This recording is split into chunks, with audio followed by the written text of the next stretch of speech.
بسم اللہ الرحمن الرحیم۔ شروع اللہ کا نام لے کر جو بڑا مہربان نہایت رحم والا ہے۔ سب تعریف اللہ ہی کو ہے جس نے اپنے محبوب بندے محمد صلی اللہ علیہ وآلہ وسلم پر یہ کتاب نازل کی اور اس میں کسی طرح کی کجی اور پیچیدگی نہ رکھی بلکہ سیدھی اور سلیس اتاری تاکہ لوگوں کو عذاب سخت سے جو اس کی طرف سے آنے والا ہے ڈرائے اور مومنوں کو جو نیک عمل کرتے ہیں خوشخبری سنائے کہ ان کے لیے ان کے کاموں کا نیک بدلہ یعنی بہشت ہے جس میں وہ ہمیشہ رہیں گے، اور ان لوگوں کو بھی ڈرائے جو کہتے ہیں کہ اللہ نے کسی کو بیٹا بنا لیا ہے۔ ان کو اس بات کا کچھ بھی علم نہیں اور نہ ان کے باپ دادا ہی کو تھا۔ یہ بڑی سخت بات ہے جو ان کے منہ سے نکلتی ہے، اور کچھ شک نہیں کہ یہ جو کچھ کہتے ہیں محض جھوٹ ہے۔ اے پیغمبر، اگر یہ اس کلام پر ایمان نہ لائیں تو شاید تم ان کے پیچھے رنج کر کر کے اپنے تئیں ہلاک کر دو گے۔ جو چیز زمین پر ہے ہم نے اس کو زمین کے لیے زینت بنایا ہے تاکہ لوگوں کی آزمائش کریں کہ ان میں کون اچھے عمل کرنے والا ہے، اور جو چیز زمین پر ہے ہم اس کو نابود کر کے بنجر میدان کر دیں گے۔ کیا تم خیال کرتے ہو کہ غار اور لوح والے ہماری نشانیوں میں سے عجیب تھے؟ جب وہ نوجوان غار میں جا رہے تو کہنے لگے کہ اے ہمارے پروردگار، ہم پر اپنے ہاں سے رحمت نازل فرما اور ہمارے کام میں درستی کے سامان مہیا کر۔ تو ہم نے غار میں کئی سال تک ان کے کانوں پر نیند کا پردہ ڈالے رکھا، یعنی ان کو سلائے رکھا، پھر ان کو جگا اٹھایا تاکہ معلوم کریں کہ جتنی مدت وہ غار میں رہے دونوں جماعتوں میں سے اس کی مقدار کس کو خوب یاد ہے۔ ہم ان کے حالات تم سے صحیح صحیح بیان کرتے ہیں۔ وہ کئی نوجوان تھے جو اپنے پروردگار پر ایمان لائے تھے، اور ہم نے ان کو اور زیادہ ہدایت دی تھی اور ان کے دلوں کو مربوط یعنی مضبوط کر دیا۔ جب وہ اٹھ کھڑے ہوئے تو کہنے لگے کہ ہمارا پروردگار آسمانوں اور زمین کا مالک ہے، ہم اس کے سوا کسی کو معبود سمجھ کر نہ پکاریں گے۔ اگر ایسا کیا تو اس وقت ہم نے بے عقلی کی بات کی۔ ان ہماری قوم کے لوگوں نے اس کے سوا اور معبود بنا رکھے ہیں، بھلا یہ ان کے معبود ہونے پر کوئی کھلی دلیل کیوں نہیں لاتے؟ تو اس سے زیادہ کون ظالم ہے جو اللہ پر جھوٹ باندھے؟ اور جب تم نے ان مشرکوں سے اور جن کی یہ اللہ کے سوا عبادت کرتے ہیں ان سے کنارہ کر لیا ہے تو غار میں چل رہو، تمہارا پروردگار تمہارے لیے اپنی رحمت وسیع کر دے گا اور تمہارے کاموں میں آسانی کے سامان مہیا کرے گا۔ اور جب سورج نکلے تو تم دیکھو کہ دھوپ ان کے غار سے داہنی طرف سمٹ جائے، اور جب غروب ہو تو ان سے بائیں طرف کترا جائے، اور وہ اس غار کے کشادہ حصے میں تھے۔ یہ اللہ کی نشانیوں میں سے ہیں، جس کو اللہ ہدایت دے وہ ہدایت یاب ہے، اور جس کو گمراہ رہنے دے تو تم اس کے لیے کوئی دوست راہ بتانے والا نہ پاؤ گے۔ اور تم ان کے متعلق خیال کرو کہ وہ جاگ رہے ہیں حالانکہ وہ سوتے ہیں، اور ہم ان کو دائیں اور بائیں کروٹ بدلاتے تھے، اور ان کا کتا چوکھٹ پر دونوں ہاتھ پھیلائے ہوئے تھا۔ اگر تم ان کو جھانک کر دیکھتے تو پیٹ پھیر کر بھاگ جاتے اور ان سے دہشت میں آ جاتے۔ اور اسی طرح ہم نے ان کو اٹھایا تاکہ آپس میں ایک دوسرے سے دریافت کریں۔ ایک کہنے والے نے کہا کہ تم یہاں کتنی مدت رہے؟ انہوں نے کہا کہ 1 دن یا اس سے بھی کم۔ انہوں نے کہا کہ جتنی مدت تم رہے ہو تمہارا پروردگار ہی اس کو خوب جانتا ہے، تو اپنے میں سے کسی کو یہ روپیہ دے کر شہر بھیجو، وہ دیکھے کہ نفیس کھانا کون سا ہے تو اس میں سے کھانا لے آئے، اور احتیاط سے آئے جائے اور تمہارا حال کسی کو نہ بتائے۔ اگر وہ تم پر دسترس پا لیں گے تو تمہیں سنسار کر دیں گے یا پھر اپنے مذہب میں داخل کر لیں گے، اور اس وقت تم کبھی فلاح نہیں پاؤ گے۔ اور اسی طرح ہم نے لوگوں کو ان کے حال سے خبردار کر دیا تاکہ وہ جانیں کہ اللہ کا وعدہ سچا ہے، اور یہ کہ قیامت جس کا وعدہ کیا جاتا ہے اس میں کچھ شک نہیں۔ اس وقت لوگ ان کے بارے میں باہم جھگڑنے لگے اور کہنے لگے کہ ان کے غار پر عمارت بنا دو۔ ان کا پروردگار ان کے حال سے خوب واقف ہے۔ جو لوگ ان کے معاملے میں غلبہ رکھتے تھے وہ کہنے لگے کہ ہم ان کے غار پر مسجد بنائیں گے۔ بعض لوگ اٹکل پچو کہیں گے کہ وہ 3 تھے اور چوتھا ان کا کتا تھا، اور بعض کہیں گے کہ وہ 5 تھے اور چھٹا ان کا کتا تھا، اور بعض کہیں گے کہ وہ 7 تھے اور 8واں ان کا کتا تھا۔ کہہ دو کہ میرا پروردگار ہی ان کے شمار سے خوب واقف ہے، ان کو جانتے بھی ہیں تو تھوڑے ہی لوگ جانتے ہیں۔ تو تم ان کے معاملے میں بحث نہ کرنا مگر سرسری سی بحث، اور نہ ان کے بارے میں ان میں سے کسی سے کچھ دریافت ہی کرنا۔ اور کسی کام کی نسبت نہ کہنا کہ میں اسے کل کر دوں گا، مگر انشاءاللہ کہہ کر، یعنی اگر اللہ چاہے تو کر دوں گا۔ اور جب اللہ کا نام لینا بھول جاؤ تو یاد آنے پر لے لو، اور کہہ دو کہ امید ہے کہ میرا پروردگار مجھے اس سے بھی زیادہ ہدایت کی باتیں بتائے۔ اور اصحاب کہف اپنے غار میں 9 اوپر 300 سال رہے۔ کہہ دو کہ جتنی مدت وہ رہے اسے اللہ ہی خوب جانتا ہے، اسی کو آسمانوں اور زمین کی پوشیدہ باتیں معلوم ہیں، وہ کیا خوب دیکھنے والا اور کیا خوب سننے والا ہے۔ اس کے سوا ان کا کوئی کارساز نہیں، اور نہ وہ اپنے حکم میں کسی کو شریک کرتا ہے۔ اور اپنے پروردگار کی کتاب کو جو تمہارے پاس بھیجی جاتی ہے پڑھتے رہا کرو، اس کی باتوں کو کوئی بدلنے والا نہیں، اور اس کے سوا تم کہیں پناہ بھی نہیں پاؤ گے۔ اور جو لوگ صبح و شام اپنے پروردگار کو پکارتے اور اس کی خوشنودی کے طالب ہیں، ان کے ساتھ صبر کرتے رہو، اور تمہاری نگاہیں ان میں سے گزر کر اور طرف نہ دوڑیں کہ تم دنیاوی زندگی کی رونقوں کے خواستگار ہو جاؤ۔ اور جس شخص کے دل کو ہم نے اپنی یاد سے غافل کر دیا ہے اور وہ اپنی خواہش کی پیروی کرتا ہے اور اس کا کام حد سے بڑھ گیا ہے، اس کا کہا نہ ماننا۔ اور کہہ دو کہ لوگو یہ قرآن تمہارے پروردگار کی طرف سے برحق ہے، تو جو چاہے ایمان لائے اور جو چاہے کافر رہے۔ ہم نے ظالموں کے لیے دوزخ کی آگ تیار کر رکھی ہے جس کی قناتیں ان کو گھیر رہی ہوں گی، اور اگر فریاد کریں گے تو ایسے کھولتے ہوئے پانی سے ان کی داد رسی کی جائے گی جو پگھلے ہوئے تانبے کی طرح گرم ہوگا اور جو ان کے چہروں کو بھون ڈالے گا۔ ان کے پینے کا پانی بھی برا اور آرام گاہ بھی بری۔ اور جو ایمان لائے اور کام بھی نیک کرتے رہے تو ہم نیک کام کرنے والوں کا اجر ضائع نہیں کرتے۔ ایسے لوگوں کے لیے ہمیشہ رہنے کے باغ ہیں جن میں ان کے محلوں کے نیچے نہریں بہ رہی ہیں، ان کو وہاں سونے کے کنگن پہنائے جائیں گے، اور وہ باریک دیبا اور اطلس کے سبز کپڑے پہنا کریں گے، اور تختوں پر تکیے لگا کر بیٹھا کریں گے۔ کیا خوب بدلہ اور کیا خوب آرام گاہ ہے۔ اور ان سے 2 شخصوں کا حال بیان کرو جن میں سے ایک کو ہم نے انگور کے 2 باغ عنایت کیے تھے اور ان کے گردا گرد کھجوروں کے درخت لگا دیے تھے اور ان کے درمیان کھیتی پیدا کر دی تھی۔ دونوں باغ کثرت سے پھل لاتے اور اس کی پیداوار میں کسی طرح کی کمی نہ ہوتی، اور دونوں میں ہم نے ایک نہر بھی جاری کر رکھی تھی، اور اس طرح اس شخص کو ان کی پیداوار ملتی رہتی تھی۔ تو ایک دن جبکہ وہ اپنے دوست سے باتیں کر رہا تھا، کہنے لگا کہ میں تم سے مال و دولت میں بھی زیادہ ہوں اور جتھے اور جماعت کے لحاظ سے بھی زیادہ عزت والا ہوں، اور ایسی شیخیوں سے اپنے حق میں ظلم کرتا ہوا اپنے باغ میں داخل ہوا۔ کہنے لگا کہ میں نہیں خیال کرتا کہ یہ باغ کبھی تباہ ہو، اور نہ خیال کرتا ہوں کہ قیامت برپا ہو، اور اگر میں اپنے پروردگار کی طرف لوٹایا بھی جاؤں تو وہاں ضرور اس سے اچھی جگہ پاؤں گا۔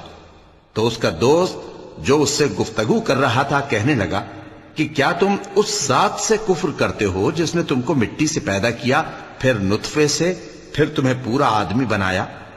مگر میں تو یہ کہتا ہوں کہ اللہ ہی میرا پروردگار ہے، اور میں اپنے پروردگار کے ساتھ کسی کو شریک نہیں کرتا۔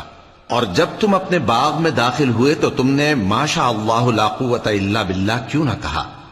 اگر تم مجھے مال و اولاد میں اپنے سے کمتر دیکھتے ہو تو عجب نہیں کہ میرا پروردگار مجھے تمہارے باغ سے بہتر عطا فرمائے، اور تمہارے اس باغ پر آسمان سے آفت بھیج دے تو وہ صاف میدان ہو جائے، یا اس باغ کی نہر کا پانی گہرائی میں اتر جائے تو پھر تم اسے تلاش نہ کر سکو، اور اس کے میووں کو عذاب نے آ گھیرا اور وہ اپنی چھتریوں پر گر کر رہ گیا، تو جو مال اس نے اس پر خرچ کیا تھا اس پر حسرت سے ہاتھ ملنے لگا اور کہنے لگا کہ کاش میں اپنے پروردگار کے ساتھ کسی کو شریک نہ بناتا۔ اس وقت اللہ کے سوا کوئی جماعت اس کی مددگار نہ ہوئی اور نہ وہ بدلہ لے سکا۔ یہاں سے ثابت ہوا کہ حکومت سب اللہ کی ہے، جو معبود برحق ہے وہی بہترین ثواب عطا کرنے والا اور بہترین انجام لانے والا ہے۔ اور ان سے دنیا کی زندگی کی مثال بھی بیان کر دو کہ وہ ایسی ہے جیسے پانی جسے ہم نے آسمان سے برسایا تو اس کے ساتھ زمین کی پیداوار مل کر نکلی، پھر وہ چورا چورا ہو گئی کہ ہوائیں اسے اڑاتی پھرتی ہیں، اور اللہ تو ہر چیز پر قدرت رکھتا ہے۔ مال اور بیٹے تو دنیا کی زندگی کی رونق و زینت ہیں، اور نیکیاں جو باقی رہنے والی ہیں وہ ثواب کے لحاظ سے تمہارے پروردگار کے ہاں بہت اچھی اور امید کے لحاظ سے بہت بہتر ہیں۔ اور جس دن ہم پہاڑوں کو چلائیں گے اور تم زمین کو صاف میدان دیکھو گے اور ان لوگوں کو ہم جمع کر لیں گے تو ان میں سے کسی کو بھی نہیں چھوڑیں گے، اور سب تمہارے پروردگار کے سامنے صف باندھ کر لائے جائیں گے۔ تو ہم ان سے کہیں گے کہ جس طرح ہم نے تم کو پہلی بار پیدا کیا تھا اسی طرح آج تم ہمارے سامنے آئے، لیکن تم نے تو یہ خیال کر رکھا تھا کہ ہم نے تمہارے لیے قیامت کا کوئی وقت مقرر ہی نہیں کیا، اور اعمال کی کتاب کھول کر رکھی جائے گی تو تم گناہگاروں کو دیکھو گے کہ جو کچھ اس میں لکھا ہوگا اس سے ڈر رہے ہوں گے، اور کہیں گے ہائے شامت، یہ کیسی کتاب ہے کہ نہ چھوٹی بات کو چھوڑتی ہے نہ بڑی کو، کوئی بات بھی نہیں مگر اسے لکھ رکھا ہے، اور جو جو عمل کیے ہوں گے سب کو حاضر پائیں گے، اور تمہارا پروردگار کسی پر ظلم نہیں کرے گا۔ اور جب ہم نے فرشتوں کو حکم دیا کہ آدم کو سجدہ کرو تو سب نے سجدہ کیا مگر ابلیس نے نہ کیا، وہ جنات میں سے تھا تو اپنے پروردگار کے حکم سے باہر ہو گیا۔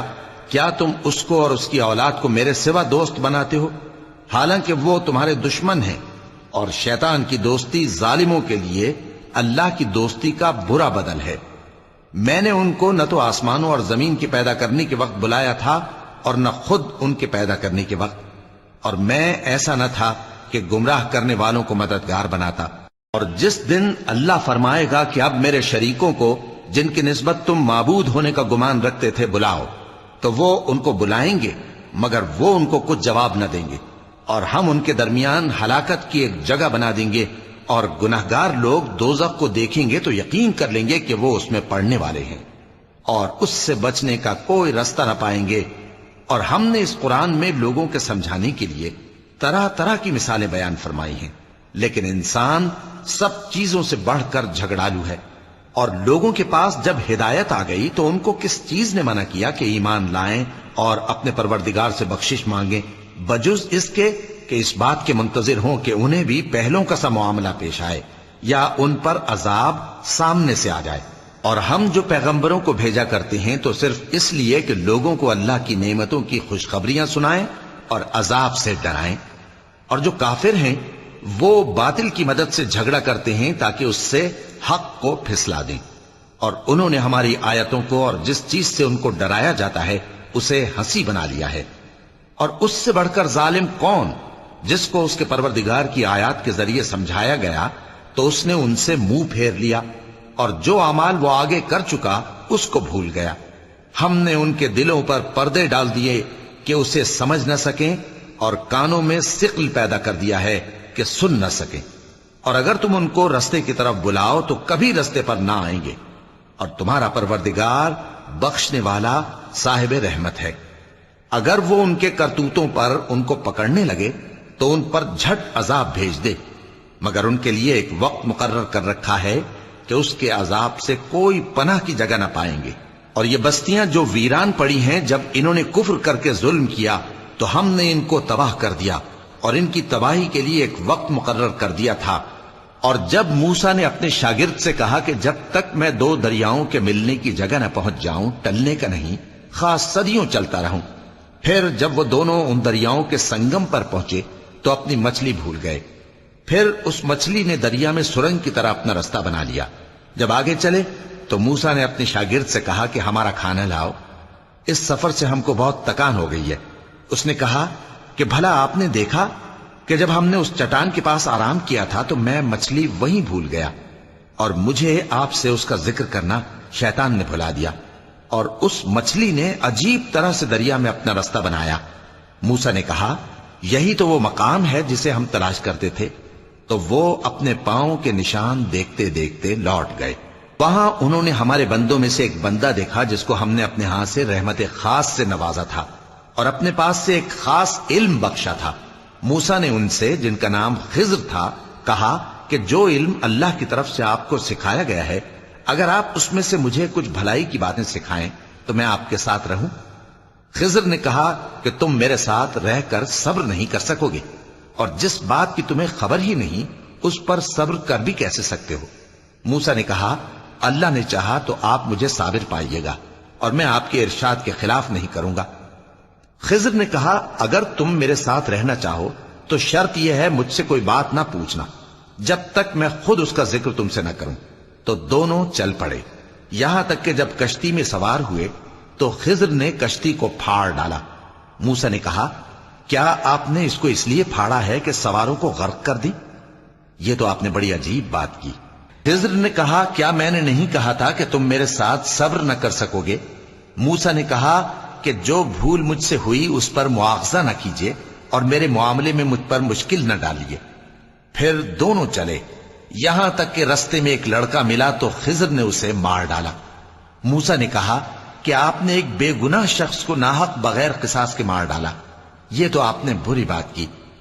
خضر نے کہا، کیا میں نے نہیں کہا تھا کہ تم سے میرے ساتھ صبر نہیں ہو سکے گا؟ انہوں نے کہا کہ اگر میں اس کے بعد پھر کوئی بات پوچھوں یعنی اعتراض کروں تو مجھے اپنے ساتھ نہ رکھیے گا کہ آپ میری طرف سے عذر کے قبول کرنے میں حد کو پہنچ گئے ہیں۔ پھر دونوں چلے، یہاں تک کہ گاؤں والوں کے پاس پہنچے اور ان سے کھانا طلب کیا۔ انہوں نے ان کی ضیافت کرنے سے انکار کیا۔ پھر انہوں نے وہاں ایک دیوار دیکھی جو گرا چاہتی تھی تو خضر نے اس کو سیدھا کر دیا۔ موسیٰ نے کہا کہ اگر آپ چاہتے تو ان سے اس کا معاوضہ لے لیتے تاکہ کھانے کا کام چلتا۔ خضر نے کہا کہ اب مجھ میں اور تم میں علیحدگی، مگر جن باتوں پر تم صبر نہ کر سکے میں ان کا تمہیں بھید بتائے دیتا ہوں کہ وہ جو کشتی تھی غریب لوگوں کی تھی جو دریا میں محنت کر کے یعنی کشتیاں چلا کر گزارا کرتے تھے، اور ان کے سامنے کی طرف ایک بادشاہ تھا جو ہر اچھی کشتی کو زبردستی چھین لیتا تھا۔ تو میں نے چاہا کہ اسے عیبدار کر دوں تاکہ وہ اسے غصب نہ کر سکے۔ اور وہ جو لڑکا تھا اس کے ماں باپ دونوں مومن تھے۔ ہمیں اندیشہ ہوا کہ وہ بڑا ہو کر بد کردار ہوگا تو کہیں ان کو سرکشی اور کفر میں نہ پھنسا دے، تو ہم نے چاہا کہ ان کا پروردگار اس کی جگہ ان کو اور بچہ عطا فرمائے جو اخلاقی پاکیزگی میں بہتر اور محبت میں زیادہ قریب ہو۔ اور وہ جو دیوار تھی سو 2 یتیم لڑکوں کی تھی جو شہر میں رہتے تھے، اور اس کے نیچے ان کا خزانہ دفن تھا، اور ان کا باپ ایک نیک آدمی تھا۔ تو تمہارے پروردگار نے چاہا کہ وہ اپنی جوانی کو پہنچ جائیں اور پھر اپنا خزانہ نکالے۔ یہ تمہارے پروردگار کی مہربانی ہے، اور یہ کام میں نے اپنی طرف سے نہیں کیے، یہ ان باتوں کی حقیقت ہے جن پر تم صبر نہ کر سکے۔ اور تم سے ذوالقرنین کے بارے میں دریافت کرتے ہیں، کہہ دو کہ میں اس کا کسی قدر حال تمہیں پڑھ کر سناتا ہوں۔ ہم نے اس کو زمین میں بڑا اقتدار دیا تھا اور ہر طرح کا سامان اس کو عطا کیا تھا۔ تو اس نے ایک سفر کا سامان کیا، یہاں تک کہ جب سورج کے غروب ہونے کی جگہ پہنچا تو اسے ایسا پایا کہ ایک کیچڑ والے چشمے میں ڈوب رہا ہے، اور اس چشمے کے پاس ایک قوم دیکھی۔ ہم نے کہا، ذوالقرنین تم ان کو خواہ تکلیف دو خواہ ان کے بارے میں بھلائی اختیار کرو، دونوں باتوں کی تم کو قدرت ہے۔ ذوالقرنین نے کہا کہ جو کفر و بد کرداری سے ظلم کرے گا اسے ہم سزا دیں گے، پھر وہ اپنے پروردگار کی طرف لوٹایا جائے گا تو وہ بھی اسے بڑا عذاب دے گا، اور جو ایمان لائے گا اور عمل نیک کرے گا اس کے لیے بہت اچھا بدلہ ہے، اور ہم اپنے معاملے میں اس سے نرم بات کہیں گے۔ پھر اس نے ایک اور سامان سفر کیا، یہاں تک کہ سورج کے طلوع ہونے کے مقام پر پہنچا تو دیکھا کہ وہ ایسے لوگوں پر طلوع ہوتا ہے جن کے لیے ہم نے دھوپ سے بچاؤ کی کوئی اوٹ نہیں بنائی تھی۔ حقیقت یوں ہی تھی، اور جو کچھ اس کے پاس تھا ہم کو سب کی خبر تھی۔ پھر اس نے ایک اور سفر کا سامان کیا، یہاں تک کہ 2 اونچے سیدھے پہاڑوں کے درمیان پہنچا تو دیکھا کہ ان کے اس طرف کچھ لوگ ہیں کہ بات کو سمجھ نہیں سکتے۔ ان لوگوں نے کہا کہ اے ذوالقرنین، یاجوج اور ماجوج اس علاقے میں فساد کرتے رہتے ہیں، بھلا ہم آپ کے لیے خرچ کا انتظام کر دیں کہ آپ ہمارے اور ان کے درمیان ایک دیوار کھینچ دیں۔ ذوالقرنین نے کہا کہ خرچ کا جو مقدور اللہ نے مجھے بخشا ہے وہ بہت اچھا ہے، تم مجھے قوت بازو سے مدد دو، میں تمہارے اور ان کے درمیان ایک مضبوط رکاوٹ بنا دوں گا۔ تم لوہے کے بڑے بڑے تختے میرے پاس لاؤ۔ چنانچہ کام جاری کر دیا گیا، یہاں تک کہ جب اس نے دونوں پہاڑوں کے درمیان کا حصہ برابر کر دیا اور کہا کہ اب اسے دھوکو، یہاں تک کہ جب اس کو دھونک دھونک کر آگ کر دیا تو کہا کہ اب میرے پاس تانبا لاؤ کہ اس پر پگھلا کر ڈال دوں۔ پھر ان میں یہ قدرت نہ رہی کہ اس پر چڑھ سکیں، اور نہ یہ طاقت رہی کہ اس میں نقب لگا سکیں۔ بولا کہ یہ میرے پروردگار کی مہربانی ہے، پھر جب میرے پروردگار کا وعدہ آ پہنچے گا تو اس کو ڈھا کر ہموار کر دے گا، اور میرے پروردگار کا وعدہ سچا ہے۔ اس روز ہم ان کو چھوڑ دیں گے کہ روئے زمین پر پھیل کر ایک دوسرے میں گھس جائیں گے، اور سور پھونکا جائے گا تو ہم سب کو جمع کر لیں گے، اور اس روز ہم جہنم کو کافروں کے سامنے لائیں گے، جن کی آنکھیں میری یاد سے پردے میں تھیں اور وہ سننے کی طاقت نہیں رکھتے تھے۔ اب کیا کافر یہ خیال کرتے ہیں کہ وہ میرے بندوں کو میرے سوا اپنا کارساز بنائیں گے تو میں خفا نہیں ہوں گا؟ ہم نے ایسے کافروں کے لیے جہنم کی مہمانی تیار کر رکھی ہے۔ کہہ دو کہ ہم تمہیں ایسے لوگ بتائیں جو اعمال کے لحاظ سے بڑے نقصان میں ہیں۔ یہ وہ لوگ ہیں جن کی دوڑ دھوپ دنیا کی زندگی میں برباد ہو گئی، اور وہ یہ سمجھے ہوئے ہیں کہ وہ اچھے کام کر رہے ہیں۔ یہ وہ لوگ ہیں جنہوں نے اپنے پروردگار کی آیتوں کو نہ مانا اور اس کے سامنے جانے سے انکار کیا، تو ان کے اعمال ضائع ہو گئے، سو ہم قیامت کے دن ان کے لیے کچھ بھی وزن قائم نہیں کریں گے۔ یہ ان کی سزا ہے، یعنی جہنم، اس لیے کہ انہوں نے کفر کیا اور ہماری آیتوں اور ہمارے پیغمبروں کی ہنسی اڑائی۔